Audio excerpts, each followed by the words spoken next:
छोटा हो और इनकम ज़्यादा हो तो जाहिर सी बात है ऐसे अपराध को बढ़ावा मिलेगा। मिलेगा या नहीं मिलेगा। अगर थोड़ा एफर्ट लगाने के बाद ज़्यादा पैसा मिल रहा है तो जाहिर सी बात है लोग ऐसे अपराध को ज़्यादा अंजाम देंगे। जैसे ये पोस्टर सबको दिख रहा है। अगर एक बच्चा या एक बच्ची गलती से मानव तस्करी का शिकार हो जाती है तो इसमें कोई शक नहीं है कि उसका यौन शोषण होगा।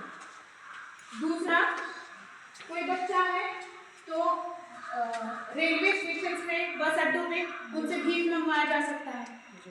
इसके अलावा उन्हें किसी कारखाने में रख के उनसे बंधुआ मजदूरी कराई जा सकती है। किसी रईस के घर में रख के उनसे घरेलू काम कराए जा सकते हैं। इसके अलावा हमारे शरीर के बहुत सारे ऐसे अंग हैं जिनकी कालाबाजारी होती है।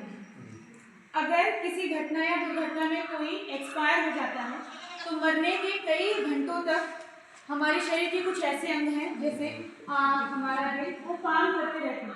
अगर उस गोल्डन पीरियड के दौरान हमारे उन अंगों को निकाल के किसी और के शरीर में लगा दिया जाए तो अगले इंसान जिसका कोई बॉडी पार्ट नहीं काम कर रहा है वो फंक्शनिंग में आ जाता है।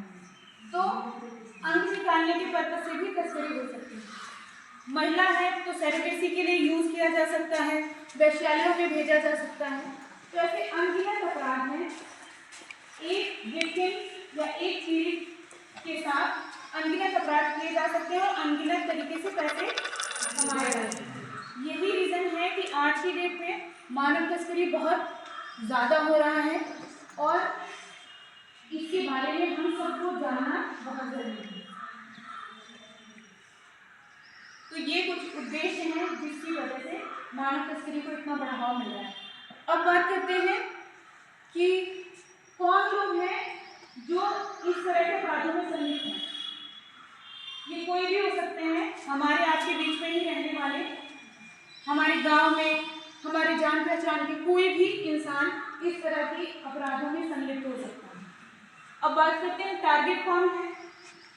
टारगेट हर वो इंसान है जो किसी भी तरीके से ज़रूरतमंद है। अगर कोई इंसान है उसको पैसे की ज़रूरत है तो उसको नौकरी का लालच देके या पैसे का लालच देके एक जगह से दूसरी जगह ले जाया जा सकता है और उसके साथ मानव तस्करी जैसा अपराध किया जा सकता है।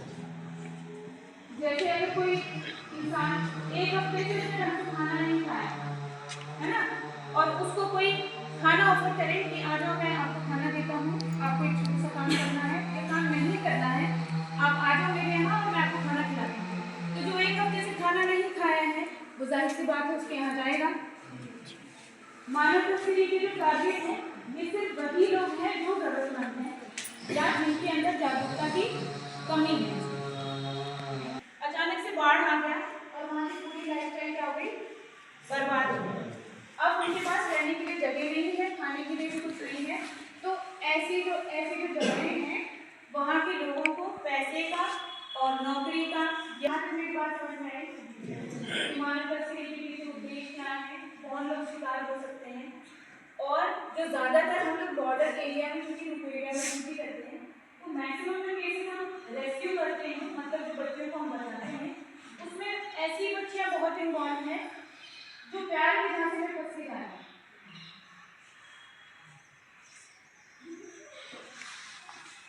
काबिल बनाने के बजाय दहेज का पैसा इकट्ठा करते हैं, शादी होगी तो वो जो बच्ची है जो बाकी बच्चों की तरह ही जिंदगी जीना चाहते हैं, जो सोचते हैं कि हम भी पढ़े या बड़े शहर में जाके कोई अच्छी सी नौकरी करें, वो सारी इच्छाएं भी दबी रह जाती हैं सिर्फ इसलिए क्योंकि उन्हें पढ़ाया नहीं जा रहा है और बस शादी के पर्पज से पैसे को इकट्ठा किया जा रहा है।